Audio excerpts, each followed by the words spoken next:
Hey, Brian, it's Jay. How are you? Hey, Jay. How you doing? Hey, good, thanks. You guys, it's not been a 1 or 2 week thing here where the running backs in particular have just not really been able to find a way to get going. Sean talks all the time about playing one dimensional. Usually he's referring to wanting to make the other team one dimensional. It seems like right now you guys, offensively at least, are trending toward that being kind of one dimensional approach when you're not able to run it as much or as well as you want.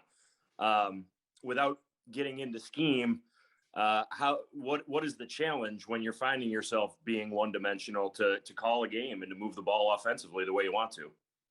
Yeah, I mean, look, we need to improve every area, Jay, and I appreciate the question. It's an area that we're working hard to improve. Positive plays in that area have been tough to find here as of late. We need to do a better job. Starts with me. But two-dimensional, one-dimensional, too. There's situations that come into play. Is it first down? Is it second and long? And we probably had far too many second and longer and third and longer situations, whether that be from the run or the pass. And again, I'll take ownership of that. Thanks, Brian. You got it. Hi, Brian. Adam Benini. Hey, Adam. Thanks for taking the time to do this. I guess as a No follow problem. to Jay there. Sure. Does that not all trickle down from the play of the offensive line? I mean, given what we saw yesterday, you can't block up front. You can't do much of anything. Yeah, well, it's incumbent upon all of us to be better. I wouldn't put it on one person or one group in general. When you go out there and you score 6 points, we had 3 turnovers in the second half of our first 4 possessions. It's hard to score the ball when you don't possess it. Certainly need to be better in every area. Start with me. Thanks. You got it. Coach Daboll, Mookie Hawkins, Waffle Sports Cincinnati. How you doing today? Good, Mook. How are you? I'm good. Basically, Coach, having injuries basically to your entire right side of your line, how much has that affected in terms of having consistency schematically? Yeah, look, the guys that are out there, we have a lot of confidence in. Our job is to go out there and whoever's ready and available for us, that's who we have confidence in. And, we can coach it better, play it better. It's a team thing. Again, no one wants to go out there and score 6 points. There's a lot of things that contributed to that. And at the end of the day, this is the nature of this league. You have to be at your best each and every week. You have to coach your best. You have to play your best and give credit to Jacksonville. Absolutely, Coach. And then on third downs, on third and short situations, you've been struggling as of late. On that third and 2, did you ask Jack what did he see there to want him to make him keep the ball in that situation? I asked him. I'll keep that between him and I. Plays happen fast. It was kind of a 3-way type run or potential pass. And, at the end of the day, we didn't get the job done. Absolutely, Coach. Good luck this week. All right. Thanks, Mook. Hey, Brian, it's Dad. How you doing? Thanks for doing this. You got it, Dad. Hope all's well. Same with you, Brian. How frustrating was it for some of the jailbreak style pressures that were allowed yesterday, especially considering, how I know it's a different group, but it's still an experienced group you had up front? Yeah, I would say that, scoring 6 points was the disappointing thing. Again, we're charged. At the end of the day, all those stats and things are fine, but we're charged with scoring points and possessing the ball. And again, it's hard when you have 3 turnovers to manufacture as many points as you like. We stalled down there in the first series in the red zone. And then there was just, it just felt like, I'm not just saying those plays, just in general, each series kind of had its own, where we got pushed back a little bit, whether it was a personal foul, a drop, a sack. We were going backwards. We had to make up twice as much as we did. We just, we didn't get it done. And again, I'll take ownership in that. I guess, considering talking more about the offensive line, it seemed like they kind of burned you with a lot of twists and stunts inside, especially in the second half. When you put 2 new guys at guard, Ike and Cody, And those are guys who have played and have had success. Is it too much an assumption to assume that the communication and things that would need to be done against, games and stunts up front would be easy because those guys have done it before? And just because since they haven't been in there all year, that just inserting them back Sure. in is too easy to assume, oh, they'll be fine. Yeah, I don't really assume anything. We got to, again, each week presents its own challenges. Those guys have had plenty of practice reps and have worked hard, and they picked up some too. You're not going to pick up every one, and obviously the bad ones get magnified. But those guys are working their tails off to improve, and we all are. Thanks, Brian. Appreciate it. You got it. Thanks, Ted. Hey, Brian, how are you? Good, Matt. How are you?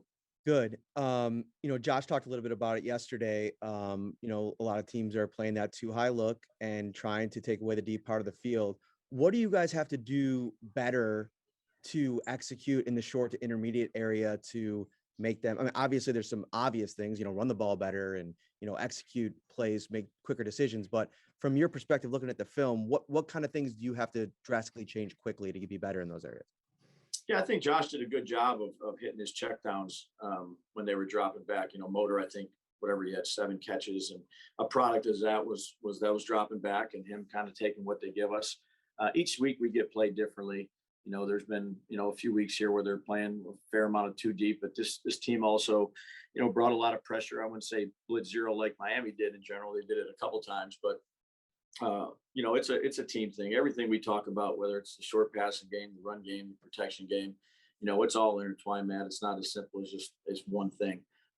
We'll work on that. Our guys are, a resilient bunch. I've talked about this before. This is the National Football League. You better be ready to face some adversity, face it head on, and make corrections, be honest, but be positive, and get ready to come back to work on Wednesday with a clear goal in mind.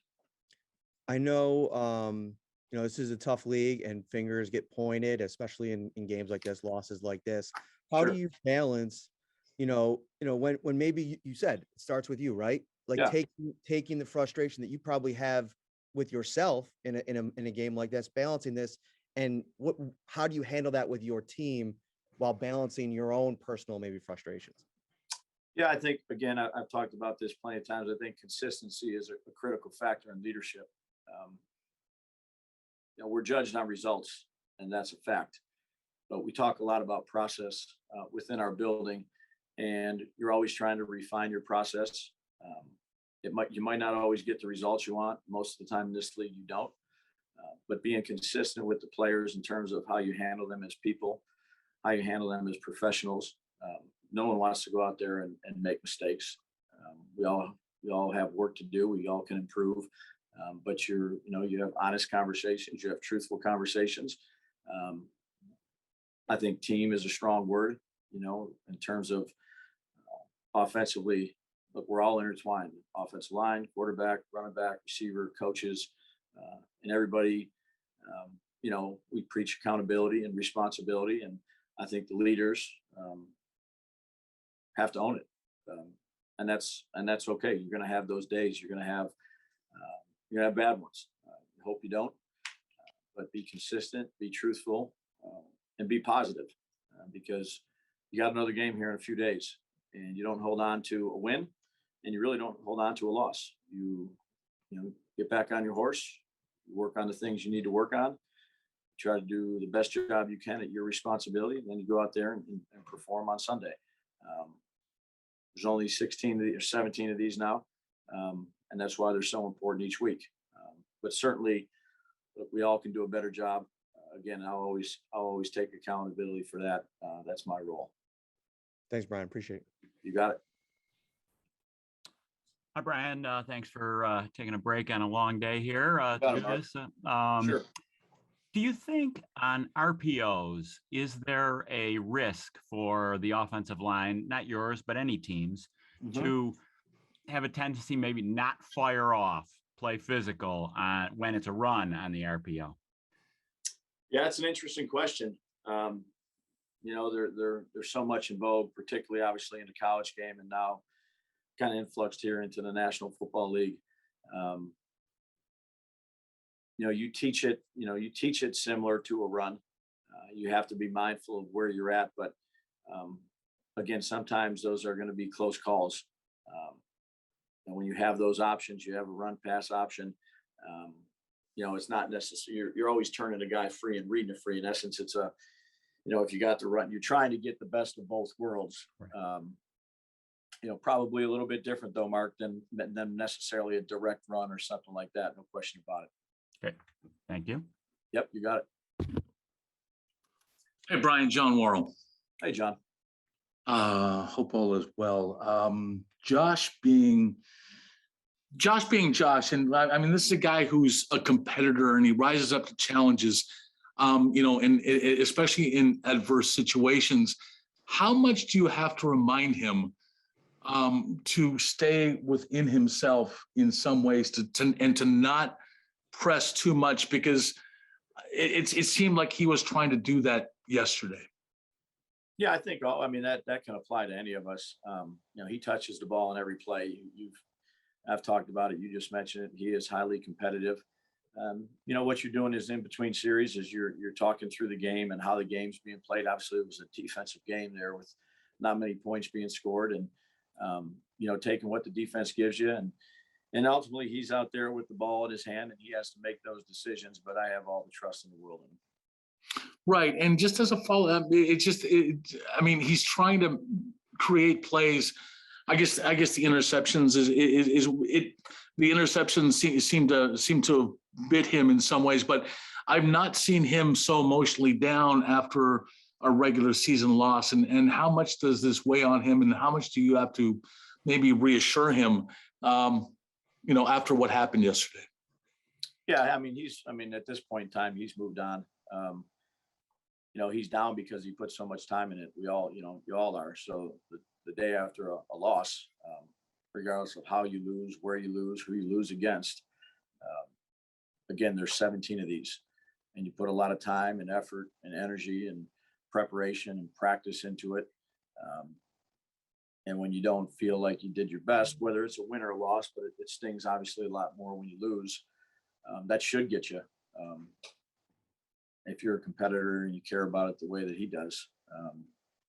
But you come in, you watch it again, win or lose, you be consistent and you move on. That's what you have to do.